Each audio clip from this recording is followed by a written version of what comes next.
use. So what we have here now is we have the guys with the least points over the first two races are starting at the front of the grid. So the faster guys are at the back, and that means that they've got to really work hard for it. So we'll be expecting a good race. And they're coming out of here 2x2. It's a rolling start, as we said before. So we haven't gone through our grid list, but we'll keep an eye on it as we go. It's going to be a bit of a cracking race, I think. And it's 88 that gets the jump, and that's Des Foley. So Irish driver Des Foley had a little bit of trouble in race 2 earlier, and he's been moved to the front of the grid for the final. And who's that? Is that Holman all the way around the outside already in the black machine, number 9 that is. So we don't have a grid sheet for this one. We're going to have to have a look and see if we can help. But 29, I know that's Ian Conroy. Here we go. There's your grid sheet there, Jim, so we'll be able to see who this is. The black car number 9, that's who is that up the front? That's Jonathan Taylor, I believe. So Irish driver. So he had another guy that had a little bit of trouble earlier today, and that's allowed him to move forward. So he's at the front in the final now, as a result of his slightly less than. Paul O'Brien. Sorry, it's Paul O'Brien. I think I'm getting the numbers mixed up. Paul O'Brien. That makes more sense. Paul O'Brien, the Johnstown Garden Centre machine. So Paul is one of the quicker drivers. He's worked his way to the front very quick. He started about 7th or 8th on the grid and made a crack in his first couple of corners, and is up to first now with a couple of car lengths lead as well. Is that Ryan McLeish in second? It isn't. It's car number 88, I think, isn't that Des Foley or Pulse or outside the front row? That was Des Foley, I think. Then it's that's Nicky Meredith. I can tell that car. That's green and white walker machine of Nicky Meredith, made his way up to second, and Nicky's certainly one of the quickest guys in the class. We've seen him having a great battle earlier with that man number 1, Patterson. So it's as you were from earlier with the addition of Paul O'Brien up in front. He was 4th, so it's kind of like race 1 but reversed almost for the first 4.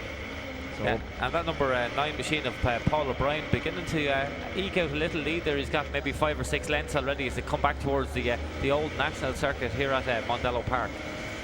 Yeah, so it's very close. There's nothing much between these guys. So Paul O'Brien has made a good opening lap and got his way to the front, got that track position, is able to put the head down. Nicky Meredith is having to compromise his entry up. Patterson has a look up the inside of Des Foley, and I think he might make this one stick. Foley tries it around the outside of Meredith. Patterson has a look up the inside. Foley's left out a little bit, but gets back in front just in time to protect the inside down across the start-finish line, and Patterson has to think about it again and go to the outside. Meanwhile, it's Patterson, a great oh man, that was a big last of the late breakers, but it didn't work, and he's gone understeering off into the scenery. So if you see someone break it that much later than those around him, it's normally a bad sign, because these guys are no Egypt. You don't just break 10 foot later and get away with it. So I think he might have got a little bit of a touch there on the way, but unfortunately Patterson has now worked his way to the back. We've lost one. We've seen one stopped on the start finish straight out of shot, so we haven't lost one of the cars, unfortunately.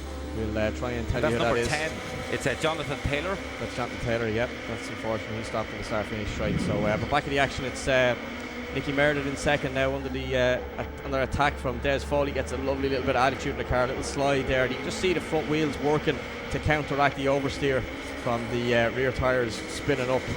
As I said, these tyres are particularly, they're not very grippy, which is exactly what they want, so they can slide the car around, so you steer up with your pedal, right pedal more than the steering wheel sometimes. And Barry, was Paul O'Brien sandbagging in the earlier races? He looks like he's clearing off. Maybe. Well, see, the thing is that, Jim, that he's able to take the racing line, which is the most efficient and fastest way around the circuit, while these guys are having to protect and go in tight, and that hurts your lap time as a result.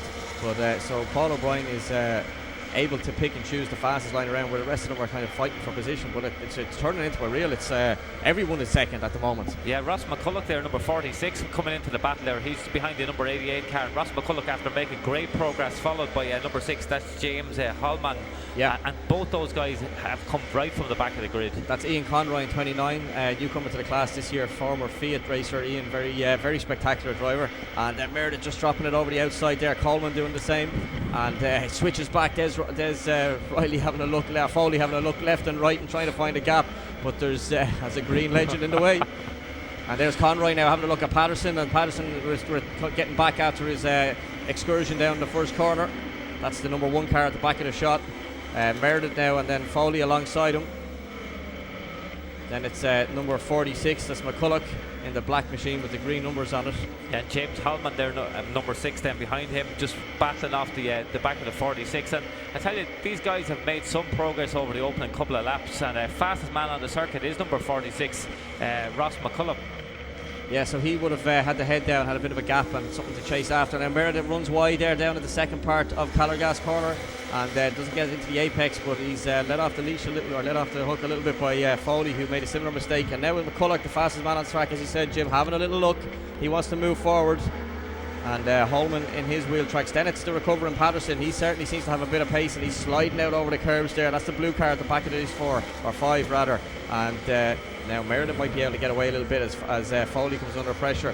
Conroy is coming to join the party too, so this is a fantastic battle for the second position. It'll be so interesting to see when they cross the start-finish line this time. The time for John Patterson, he's made up maybe 3 or 4 seconds on all these guys in the last 2 laps, so he's obviously going to have the quickest Holman lap. down the inside there of the 46 of McCulloch, and going by, and then Foley makes a mistake and runs out and he loses 1 and maybe 2. A little bit of touch there, little slide for the 46 McCulloch, but he gathers it all up and he's lost momentum. Here comes Patterson up the inside of the black machine. Patterson's going to pick another one off.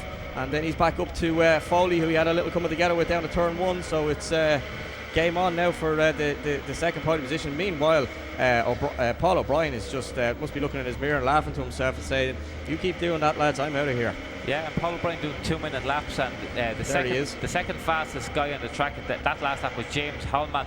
And James he was only fractions faster than our leader Paul O'Brien. Foley locks it all up and throws it up the inside of Holman. Has to get up over the curve. That was coming from a fair way back for Foley. Had to get on the anchors even more so and take to the grass nearly to avoid that one. So Holman in second, but of course we have a yellow flag there at that section. So should be no overtaking at the first part of the straight. Holman in second now. He's come forward, as you said. Patterson in the number 1 car there. There's Foley. He's just throwing the car all over the place. That's the 88 there, the white machine of Des Foley. Des claimed from he did a bit of Formula V racing and plays the gamer, I think is the thing. He does all these online games with Gran Turismo with the Nismo setup and got quite far into that competition, in fact. But now he's doing it for real. No reset button here. He has to do it or not at all. You can't have another go. Yeah, and if you pull it off the bank, it's going home on the trailer. Yeah, that's it's the real world. It's all well and good until you're flying down the road at 100 mile an hour. It's a slightly different thing. So Meredith now is in second, but there's O'Brien just sweeping through the right hand side of the shot. He's our race leader and he's getting away, and I really can't see him being headed as it is. But what a battle now for the second and third place on the podium. And Holman is working his way forward. Here comes Patterson alongside Foley down into 7A. And Patterson, great. We've seen him going too deep in the brakes earlier. Can he make it through this time? He does. Great move there from Patterson all the way around the outside of Foley and very committed on the brakes. And he's right up at Holman now. Meredith at the front. And there's a train of them as they make their way over the little crest into Brandspan. Holman has a look to the inside. He comes out quite late. That's going to be an interesting move. Meredith gives him plenty of racing room. Patterson sees a gap and he's going to go through it, having a look up the inside of Holman. But Holman gets back over just in time. Here comes Foley. It's all happening here, Jim. It's hectic stuff. Some great racecraft there by Meredith. He gave him loads of room and they never touched. So fantastic racecraft there by young Meredith. Yeah, great stuff. He gave them a bit of room, and he could have just turned in, but it probably would have hurt every one of them, including Nicky. So Meredith covers the inside line. Here comes Patterson around the outside, and Des Foley has to think about it too, but he runs out wide, just no grip out there. And Foley's going to drop back a bit, little bit of a touch there with McCulloch in the 46. And Meredith has a stream of them behind him. This is cracking stuff from the legends. And Patterson having to go on the brakes again. This is Patterson's move. We've seen him do it. He's incredibly late on the brakes, and he's hardly going to go all the way around side. Nicky won't let him do that. Yeah, Nicky says, I don't think so. This is my home track. But he goes with him now, and he's managed to sit alongside him. That's cracking move there from Patterson. Great stuff.